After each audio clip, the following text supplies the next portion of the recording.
There's two things that I think no matter who you are, you'll always get the heebie-jeebies upon hearing them. It's just something that'll put anyone on edge. The first is if someone screams fire in a crowded space, like a movie theater or a concert venue. And the second is if you're told that a beloved video game franchise is getting adapted into a television program, which is just about as painful as getting caught in a fire. Video game adaptations are all over the place. The hits hit, and the shits What are the hits, though? Like the Halo series. Goodness gracious, what a stinky Methodist that was. Yeah. It was season 1 was made by people that were proud to have never touched the Halo games, so obviously the show was kind of doomed to fail from the get-go. Season 2 was a little bit better, albeit not great by any means, but that doesn't necessarily mean that all video game live-action series are bad. We just recently saw a good one with Last of Us, for example. Okay, yeah, I was gonna say, I was thinking in my head, like, video game movies or TV shows would literally be those two, The Last of Us and, whatever the fuck. So, with Fallout coming out, I was kind of skeptical, but I knew there was a chance that it could be good, and the trailers looked pretty decent, but I wasn't really going to rip my shirt off and start... Ella Purnell, she did a really good job. Like, I had no clue who she was, but I give her credit. I guess she voice acted Jinx and Arcane, but she did really well. Like, she played that role perfectly. And like, I don't know, like something about her eyes, I don't know if they were contacts in the series, but like her eyes and the suit like popped like a motherfucker. But yeah, she was really hot, bro. She was a fucking like smoke show. But yeah, I don't know if those are contacts or not, but yeah, she was fucking like, damn. Like I was saying before, if you like slender, skinny chicks, about as perfect as it can get, in all honesty. About as perfect as it can get. One thing I wish we'd have been able to see more of, like look at that right there. God damn, she looked good right there. She looked good right there. You see what I'm talking about? Them eyeballs and the shit popping. Make it pop. Bring them out. Make them pop. But yeah, she was real good in the show. She played the perfect like girl next door innocent sweetheart, but then like had to do what she had to do. Twirling over my head like I'm at Mardi Gras begging for beads, shaking my tits. Like there was still a chance it could end up revolting and just trash. Exactly. But right here times 100%. Walton Goggins is such a fucking G. It's insane, bro. I love his like Walton Goggins. Everything about Walton Goggins in that series is fantastic. If I was a bit more familiar with watch parties in general, and if there wasn't just like straight up nudity, like full on tits and ass and shit, I would have watch partied it. Now that it's released, I'm happy to say that's not the case. And if you've been on the internet over the last couple days, you'll see that the reviews for this are going gushing grannies for the Fallout series. And I think it's warranted. It's actually very good. Like, much to my and many others' pleasant surprises.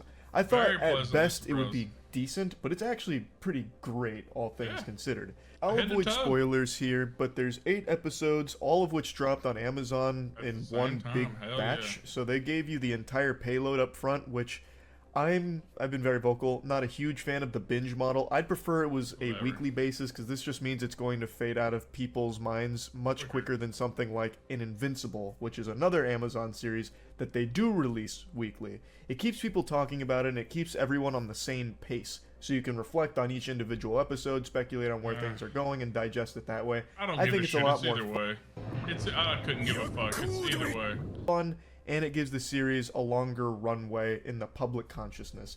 So I think it was a bit of a fumble with just dropping it all at once, but there's people that swear by the binge model like it's a fucking religion. Like they are really into being able to sit down and binge 8.5 hours worth of content all at once and then talk about it for a day and be done. Which is totally fine. I'm not your dad. I'm not gonna come in there and start like spanking your cheeks for liking something I don't. It's just I prefer the weekly model, because then you get to all be at the exact same point together and you get to talk about it. And well, you know what? If you weren't a pussy, we'd all be at the same point right now. It's not that big of a deal. It's not like it has anything to do with the actual quality of the Fallout series. But I just wanted to mention that. Anyway, Fallout is very clearly made by people that are extremely knowledgeable on the games, and I think it's I think it's obviously because they brought aboard Todd Howard. They brought in Bethesda to work on this with them. This isn't a situation like with Halo where they're proudly oblivious to anything that happened in the established lore and they just make shit up, pull all kinds of garbage out of their butthole and throw it onto the screen. Here, they paid close attention to the continuity of the series. They paid very close attention to all of the lore that has been established in the Fallout universe, and they tell their own story within it, for the most part, that plays by all of the established rules. And I really like that. What should be common sense to everyone in the industry is a very rare delight, it seems, where if you bring aboard the people that helped create this property you're adapting, you get a much better product, because you're adapting with the actual creators on board to help steer the ship. Fucking mind-boggling concept, I know. Someone go ahead and tell all the other dog shit video game adaptations that this is the chemical X to the formula you need. Bring in the actual creators.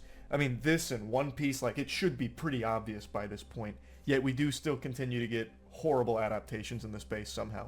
But anyway, Fallout is not a horrible adaptation by any means whatsoever. So the story really feels right at home in like a Fallout game. It's very reminiscent of Fallout 3, at least in the beginning, because it's very simple to start. You follow a vault dweller named Lucy, and some bad shit happens, and her dad gets taken. So she leaves the vault to find her dad. And of course, it gets a lot deeper than that. Obviously, it doesn't stay simple. It's a lot more than just finding Pops and getting them back home. You meet a lot of really cool characters right away, like the Ghoul, who I think really is a scene stealer anytime the Ghoul is on screen. 100%. Yeah, Walton Goggins is he's just such a fucking G, man. You meet Maximus, the Brotherhood of Steel representative. I'm curious how he's gonna feel about that guy and his storyline. The storyline wasn't bad, but I fucking hated and the I just way gotta that, tell you, one of the character. biggest compliments I can give this show is that they fucking nailed the aesthetic of Fallout. Every single frame of this show oozes Fallout. At no point did I ever get the impression that they're just doing some kind of bad cosplay. All of the sets, and especially the power armor, look phenomenal. My lord, I don't have armor. You earned the suit through acts of bravery. Like, that looks... Like, this looks like a real suit of armor to me. This is an act of bravery.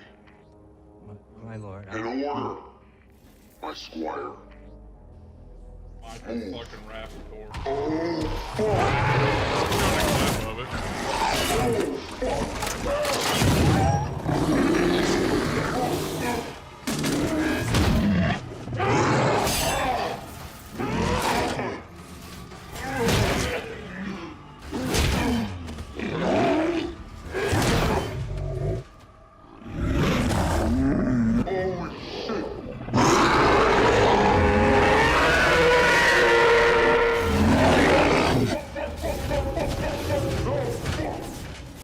fucking irradiated bear and shit.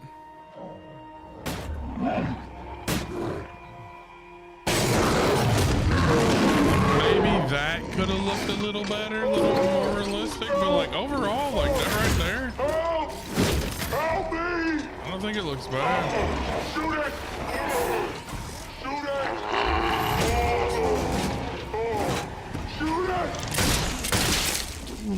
But yeah, like, because you can do watch parties for shit on Amazon Prime, but the problem is this has like there are multiple scenes with just fully exposed breasts and male asses and female asses, etc. So like that, I don't think is, you know what I mean? I definitely can't show that. I've seen a complaint from actual drones that are just trying their best to find things to hate about the show, saying that it's just nothing but references and that it never actually captures the ambiance of Fallout. What a bunch of hooey. Like that. There's plenty of things you cannot like about this show. I openly admit that it's not perfect, but that is one that you are actually making up a bunch of gobbledygook for. Because this show fucking nails the Fallout vibe. From its sets to its costumes to its world to its writing, everything in this show is a slam dunk with capturing the feel of Fallout. I think the now my favorite the little like butler bots. Hello, I am Mr. Butler 3000. You know, like I thought they did that. Fallout is actually Fallout 3. Even though I recognize Fallout New Vegas is the best Fallout game, probably. I don't even know why I'm saying probably. Yeah, I think objectively Fallout New Vegas is the best Fallout game. It is extraordinary, and if you check my channel, some of my earliest videos that started to like get shared elsewhere were Fallout New Vegas videos I was making because I put so much time into it. But there was something super special about Fallout 3 in particular that really sunk its fangs deep into my soul.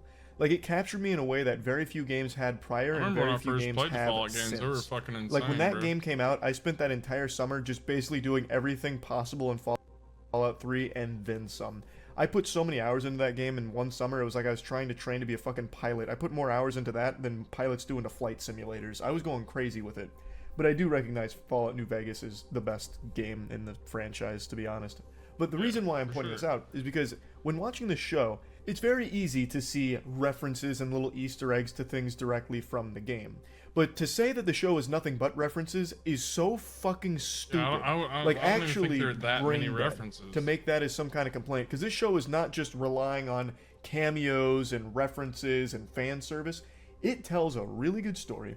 It has beautiful presentation. Its visuals are extraordinary. Yeah, I agree. And we'll get into even more compliments here in a minute. But there is so much more than just referencing the games. But as someone who puts so much time into a lot of the Fallout games, there are very clear little Easter eggs and references. But that's not at all the bulk of the show whatsoever. And it's ridiculous to even try and make the claim that it is. So I just wanted to point that out. But anyway, I think this show is going to appeal to pretty much everyone, even if you don't know that it's based on games or anything. Even if you have no idea what Fallout the franchise is, if you just see this come across your Amazon, you're like, I'll check it out. I think this show is going to hook you immediately. Yeah, From the very beginning, the intro with the bombs completely dropping, Yep. breathtaking. I thought that was great. And the action is... When what he's talking about with the bombs dropping when they first started, bro, it was kind of fucking, like, dark. Like, it was kind of fucked up. Like, it put you in a weird place when you're just like, you know, just boom, boom, boom. Like, it was fucking weird, man. So violent and so gory, I was surprised. Like, I thought it would be pretty violent and gory given how Fallout goes, especially with VATS and everything, but I didn't think they'd really be able to capture the feel of VATS in live action. Boy howdy, I was very wrong. The very first time the ghoul gets into his gunfight in a town, where he just slaughters, brutally massacres like 20 different dudes, it is a thing of beauty. They do it masterfully with like slow-mo that doesn't feel like Zack Snyder Rebel Moon slow-mo where it's just useless and bloat. It feels so stylized. So he's got like his little gizmo, his little doohickey that's shooting these giant fucking like mini nukes almost from a pistol, like a revolver, and it's like piercing people and blowing their entire spine out their ass. Like half of someo's head gets blasted off in a collateral. And nobody's spine comes out of anybody's ass. All right, just like it is pretty fucked. Like I might try and play a little bit of it for you. He's just like going around in circles like it's Deadeye out of Red Dead Redemption. It's so... Yeah, the titties and shit. I was actually gonna... I was gonna do a watch party. I'd never done one before. I was just gonna stream for like 10, 11, 12 hours and just watch it all. But then I was like, oh wait, here are 13 sets of breasts. Never mind. I will 100% get in trouble for that. Like, there ain't no fucking... you know what I mean? There ain't no ands, ifs, or buts about it. Now, when MoistCr1TiKaL was talking about the VAT system where it's like... I didn't get that out of anything in the show, so I don't know what the fuck he's referring to with that. Now there are a couple spots where like it'll like, you know how like there was the VAT system where like you'd shoot and it'd like follow the bullet occasionally, and you know there is that, but there's no point of like the time stops and it's like, you know, like that sort of deal, you know. I think they could have made him look more fucked up, in my opinion. Like, he's too Red Skull looking, just a bit too Red Skull looking. I wish he was more like withered and worn, you know? Like, overall gore-wise, I think it's pretty alright. Like, that shot right there was nice. Like, this is the only VATS thing I could think of right here, you know? That's the dude's head who gets blown in half.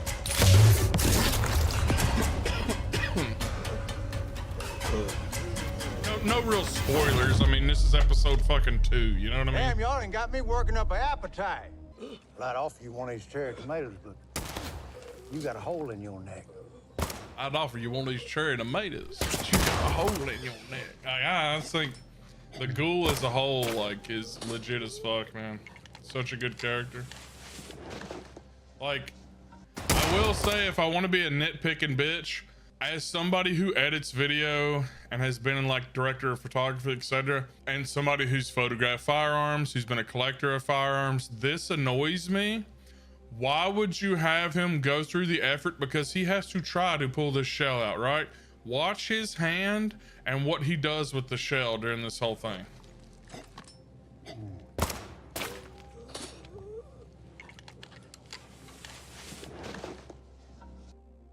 See what I'm saying? He goes to like try to slide the bullet in the top of the gun, then tries to slide it in this side, misses, and then just starts like twiddling around with his hands. Like, why wouldn't you just zoom in a little bit? Like, just zoom, you're already zooming in, just zoom in a little bit more. Just a little bit more, and you don't see this whole, he literally takes the bullet and just waggles it. Like, he's got the gun and he gets the bullet and he's just like, stuff like that. I'm probably one of 20 people that noticed that, right? But like, fuck, it gets to me.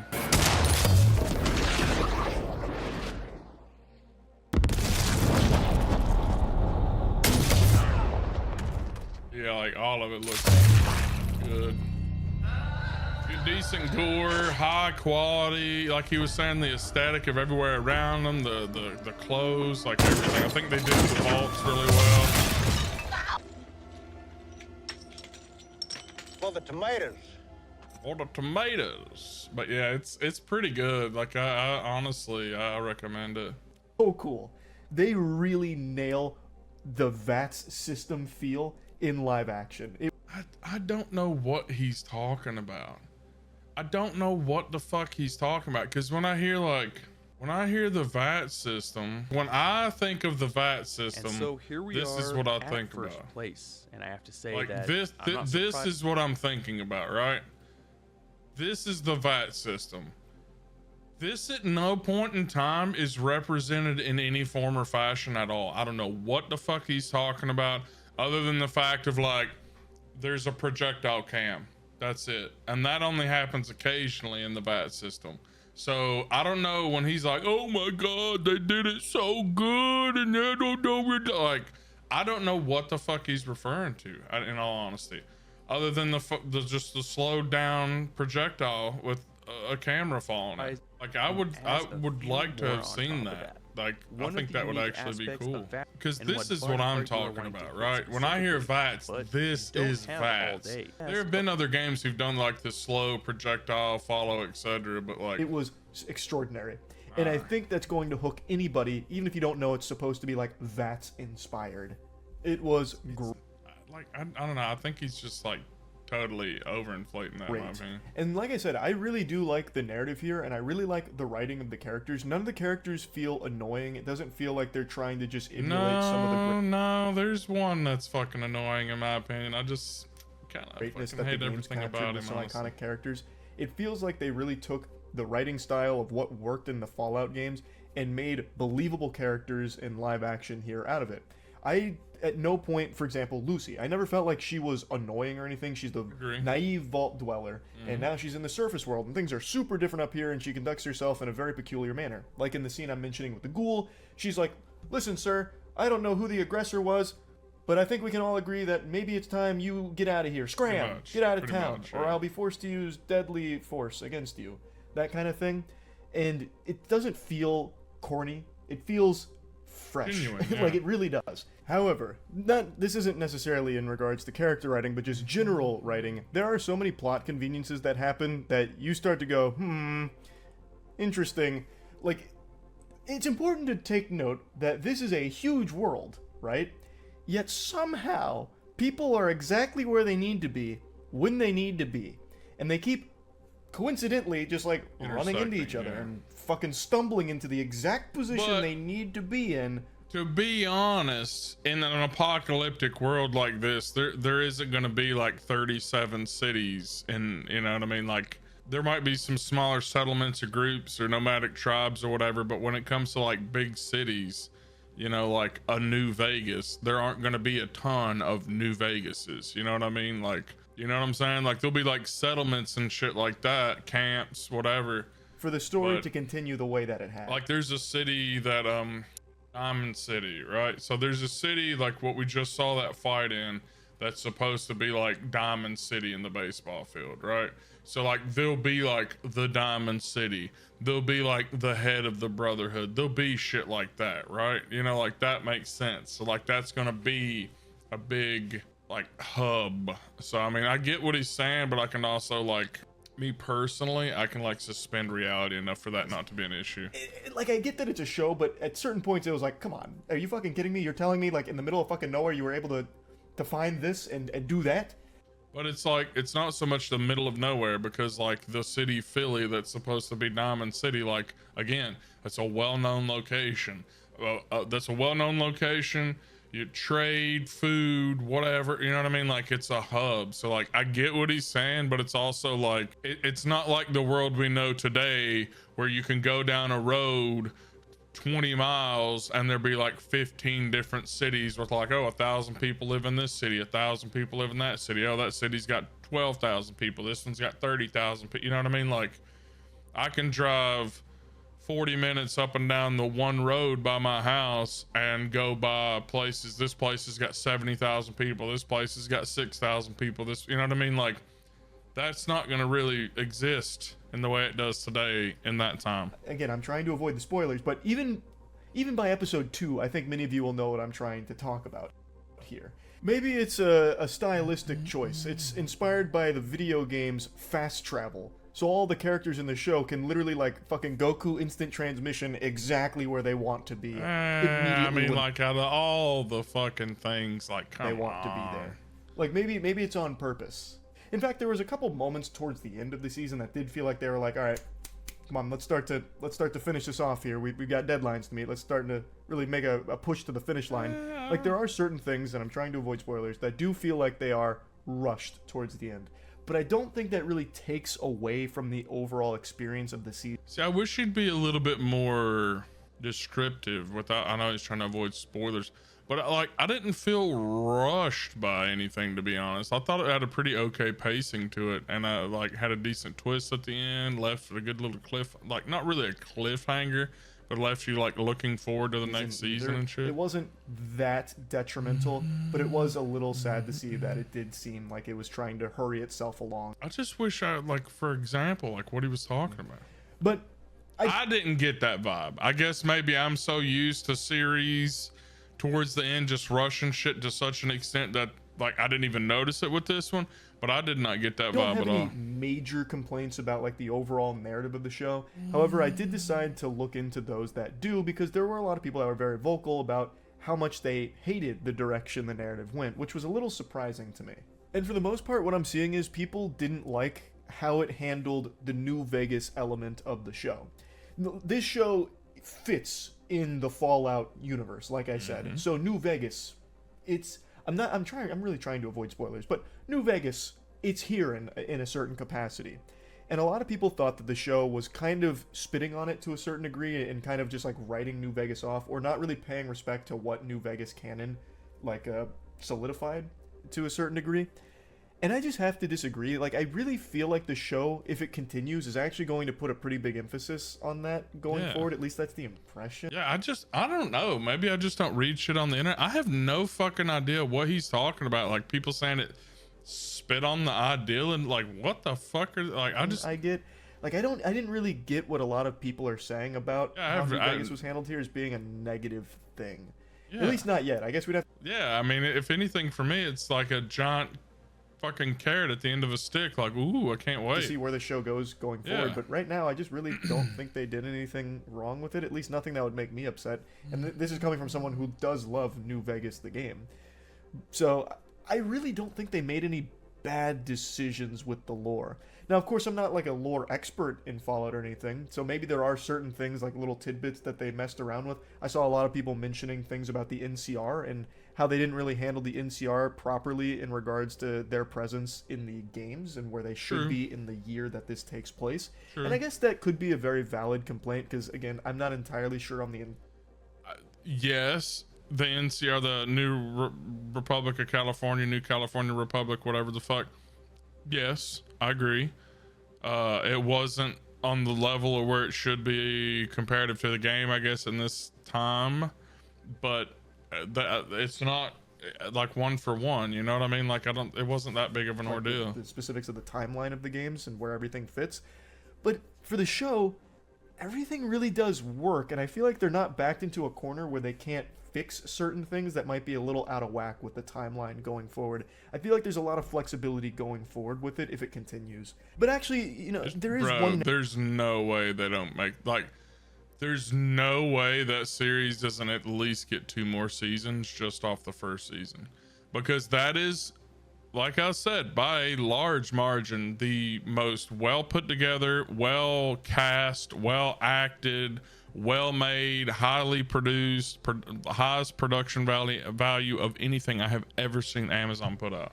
Narrative choice that they made that I didn't really like that much. I wasn't exactly pumping my fist when it came to a certain twist that they put out there that I'd never really seen present in any of the Fallout games, but maybe I'm just some kind of fucking stupid Neanderthal that slept walk through it. This is gonna be a mind. I think I know the twist he's talking about, and I don't remember that ever being in any of the games either, but I don't really give a shit. I thought it was fine, you know what I mean? Your spoiler. Because, like, and again, unless I'm just missing lore, a lot of the pre-bomb flashbacks were shit that, like, I wasn't aware of in the game, you know what I mean? So I mean, I didn't think it was bad. I'm not going to give like big spoilers, but it has to do with something in regards to vault tech and pre-war. And there's a certain angle that they hint at, play at, and go down in the show that doesn't really make sense to me given the state of the world of Fallout. Like, to me, it just doesn't work all that well unless there's like some kind of bigger galaxy brain scheme that I can't quite figure out. But when it comes to the world ending, I feel most organizations would probably look at that as a net loss, because then you can't really control as many people, you can't make as much money, you really lose a lot when the entire fucking world ends. It really wouldn't be the end-all be-all goal for pretty much any company, I would think. But anyway, I feel like I'm already giving away. I mean, unless your company's a military-industrial complex, a little too much when it comes to that whole section there. But I did want to point that out because I didn't like that all that much. Maybe it'll... I know the party's talking about, but like, they needed a bad guy, bro. Chill the fuck out. You know what I mean? He's over here sitting here like taking up for capitalist corporations. I don't think a capitalist corporation would want the world to end. I mean, he's kind of spoiling things there if you read between the lines. But it's like, I don't get this. Like, why he's like, I didn't like that they put Vault-Tec and Roboco and all the other businesses in a bad light. I don't think, you know, it wouldn't be that beneficial for the world to end. Like, it'll be a bit deeper down the line, but for now, I just thought that was a little silly. But overall, I do think the show is pretty extraordinary. This is another one of those video game adaptation bangers where they actually had a team. Wait, there's a fucking Monster Hunter movie from 2022? What? Okay, so I guess, yeah, okay, maybe I was wrong. Maybe I was really wrong. I didn't know there was an Assassin's Creed movie from 2016. I didn't even consider Mortal Kombat video game movies, to be honest. I didn't know there was a Need for Speed game. Now, this was one of the cooler video game movies for sure. I mean, I guess Gran Turismo, but like, Gran Turismo wasn't about the game Gran Turismo. Gran Turismo was about a real person who like became a driver through like winning in the actual game, you know? So like, that's a little bit different. Fucking Tetris, come on. That must be like a documentary or something. Far Cry. I think I do remember that, actually. The Doom movies, yeah, I guess. A couple Hitman movies, Mario, Silent Hill, Resident Evil. Yeah, I guess I was off. I guess the big ones are like Resident Evil, Silent Hill, Tomb Raider. Like, those are like the big ones. I guess Sonic, yeah, the Sonic movies. I didn't think about those. Those were kind of big. I think all the Doom movies kind of suck dick, to be honest. team that was passionate about it, a team that was knowledgeable on it, and delivered something great. So if I was to give Fallout a score on the Moist meter, I'd probably 8.5. slap that puppy with a cool 90%. Like, I really do think this is a show worth watching, even if you're not familiar with the 100% Fallout worth games watching. or the universe. Like 100% right now with what's out there and what's currently being released when it comes to like non-animated series, like live action human beings, you know, practical effects, etc., CGI. Like, yeah, I think it's one of the best things you could sit down and watch right now. I still think this is a show you're going to enjoy. It's hard not to like it, to be honest. Yeah, no matter what familiarity you have with the property, I don't know. I this don't is a see how really anybody fucking couldn't cool like show. it. That's Yeah. really well done. So Yeah. yeah, that's really about it. So yeah. Yeah, like I was saying, it's Why is the pillow square? substantially the best, like by far the most well done thing I've ever seen Amazon do.